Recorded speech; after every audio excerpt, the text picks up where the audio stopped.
Agad na naglabas ng opisyal na pahayag ng SM Mega Mall matapos na umani ng kabi-kabilang reaksyon ng viral video kung saan nakita ang umano'y pagpapalayas ng isang security guard sa batang babae na di umano'y naglalako ng sampagita.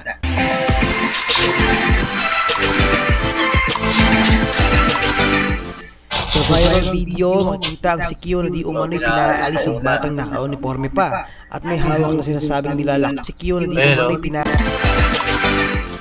Sa viral video, makikita si Kyo na di umano'y pinaalis ang batang naka-uniforme pa at may hawak na sinasabing nilalako nitong sampagita.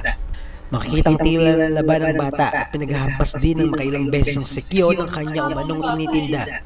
Gayunpaman, nakikita rin sa video na tila umamba ng sipa ang si Kyo at sinira pa nito ang mga sampagita. Ito umano ang inalmahan ng publiko. Samantala sa opisyal na pahayag ng SM, sinabing magkakaroon ng investigasyon sa nag-viral na insidente at agad na inalis sa trabaho ang urang security guard. Narito ang mga sa SM Mall.